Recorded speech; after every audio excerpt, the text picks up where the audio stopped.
Oke,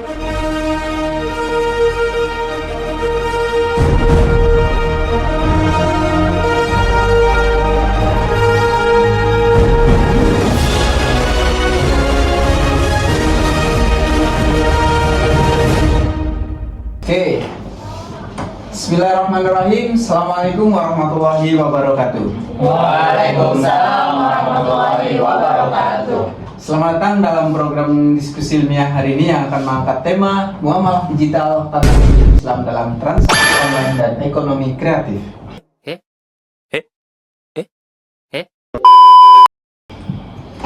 Pola transaksi masyarakat mengalami perubahan yang sangat signifikan. Oleh karena itu, diperlukan pemahaman komprehensif mengenai bagaimana prinsip-prinsip muamalah dalam Islam diterapkan dalam konteks tersebut.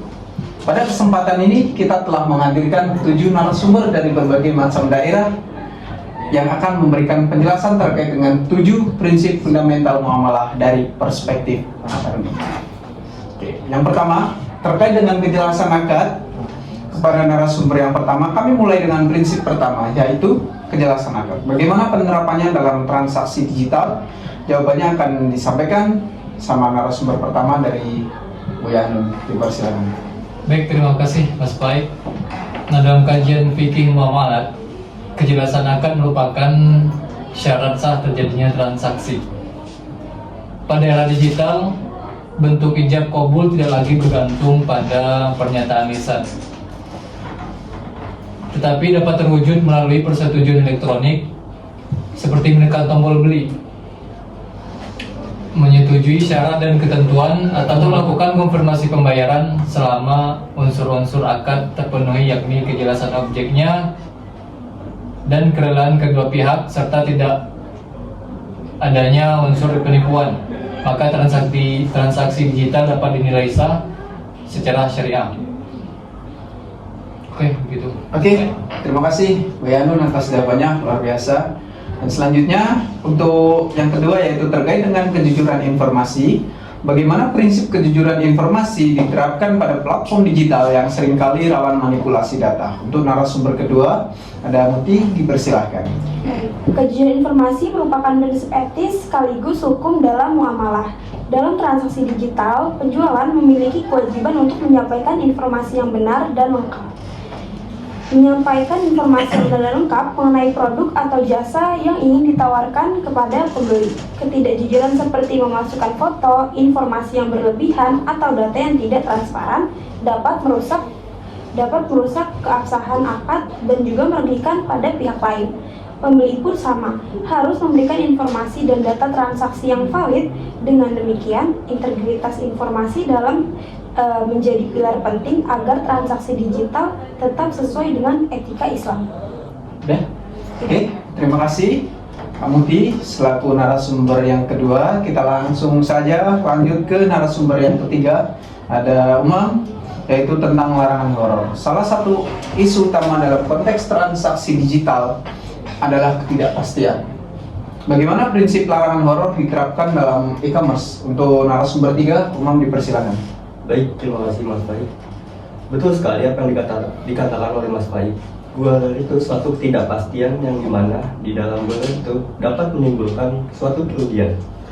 Nah, dalam konteks transaksi digital, Google dapat muncul apabila informasi produk tidak lengkap, seperti kualitas barang tidak dapat dipastikan atau tidak ada jaminan atas barang apa yang dibeli. Nah, untuk meminimalkan Google, platform e-commerce perlu menyediakan deskripsi yang akurat, ulasan konsumen yang jujur, serta mekanisme pengembalian barang yang transparan. Nah, jadi upaya ini tuh selaras dengan tujuan syariah untuk menjaga kepastian hukum dan juga mencegah kerugian bagi para pihak. Sudah? Oke, terima kasih Imam atas jawabannya. Kita langsung ke narasumber yang keempat. Ada Kazia, yaitu tentang larangan riba. Metode pembayaran digital semakin beragam. Bagaimana prinsip larangan riba diterapkan dalam konteks ini? Silakan Kazia selaku narasumber keempat. Oke, jadi larangan riba tetap relevan dalam seluruh moda pembayaran digital seperti layanan pay later atau Islam. Dalam beberapa layanan, digital tambahan biaya dikategorikan riba apabila bersifat bunga atau penalti yang tidak dibenarkan oleh syariah. Oleh karena itu, penting memastikan melalui akad yang sesuai, transformasi biaya dan kepatuhan terhadap standar syariah harus tetap utama dalam pembelian online. Oke, terima kasih Bu Kazia. Selanjutnya ada narasumber yang kelima. Ini kita datangkan langsung dari Selangor, Malaysia. Ada Lukman, narasumber kita yang kelima tentang prinsip keadilan. Bagaimana prinsip keadilan diterapkan dalam transaksi dan platform digital? Silakan untuk Lukman dari Selangor, Malaysia selaku narasumber kelima. Terima kasih kepada Mas Faik. Jadi keadilan merupakan prinsip universal dalam Islam dan menjadi dasar dalam seluruh bentuk muamalah. Dalam transaksi digital, keadilan tercermin dari harga yang wajar, kualitas produk yang sesuai serta perlindungan hak pembeli dan penjual. Selain itu, sistem algoritma adalah salah satu platform yang tidak boleh menciptakan ketimpangan atau diskriminasi terhadap pihak tertentu. Dengan demikian, keadilan bukan sekadar aspek moral, tetapi juga mekanisme struktural yang harus dijaga dalam ekosistem digital. Oke, terima kasih Lukman selaku narasumber kelima, dan selanjutnya narasumber keenam tentang amanah dan perlindungan data. Dalam dunia digital, keamanan data menjadi isu penting. Bagaimana prinsip amanah memandang hal ini? Silakan untuk Adit selaku narasumber keenam. Baik, terima kasih Mas Faik atas pertanyaannya. Prinsip amanah dalam perspektif syariah mencakup kewajiban menjaga barang, informasi, serta hak-hak pihak lain.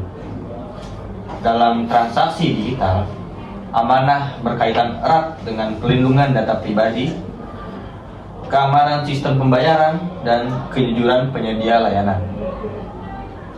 Pelaku usaha dan platform digital wajib memastikan bahwa data konsumen tidak disalahgunakan dan seluruh proses transaksi dilakukan dengan transparan. Pelanggaran atas amanah tidak hanya berdampak pada hukum, tetapi juga mengandung implikasi etis dan moral yang serius dalam Islam. Terima kasih. Oke, terima kasih untuk Adit selaku narasumber ke-6. Kita langsung ke narasumber yang terakhir, yaitu narasumber ke-7. Ada Azizah tentang kemaslahatan. Prinsip terakhir adalah kemaslahatan. Bagaimana prinsip ini diterapkan dalam konteks ekonomi digital? Silakan Azizah selaku narasumber ke-7. Ya, baik, terima kasih Mas Faik. Jadi kemaslahatan itu mengacu pada upaya mewujudkan manfaat dan mencegah mudarat dalam setiap aktivitas ekonomi. Dalam ekonomi digital, prinsip ini mendorong terciptanya inovasi yang memberikan manfaat bagi masyarakat, seperti peningkatan akses pasar, efisiensi transaksi, serta pembukaan peluang ekonomi kreatif. Namun demikian, kemaslahatan juga menuntut adanya pengawasan terhadap potensi penipuan, eksploitasi, atau penyalahgunaan teknologi. Selama transaksi digital diarahkan untuk mencapai kebaikan, maka prinsip maslahat ini dianggap bisa memenuhi konteks tersebut. Jadi mungkin itu. Terima kasih. Oke, terima kasih Azizah, narasumber yang terakhir. Dan demikian pemaparan dari 7 narasumber mengenai prinsip-prinsip muamalah dalam Islam dalam konteks transaksi digital dan ekonomi kreatif. Dari penjelasan tersebut, kita memahami bahwa meskipun teknologi sekarang berkembang dengan sangat cepat, nilai-nilai dasar muamalah seperti kejelasan akad, kejujuran, keadilan, amanah, serta upaya menghadirkan kemaslahatan tetap menjadi landasan yang tidak boleh kita tinggalkan. Semoga diskusi ini menjadi pemahaman yang lebih mendalam untuk kita semua, dan harapannya dapat menjadi rujukan dalam pengembangan sistem ekonomi digital yang sesuai dengan prinsip syariah. Kurang lebihnya mohon maaf. Assalamualaikum warahmatullahi wabarakatuh. Waalaikumsalam warahmatullahi wabarakatuh.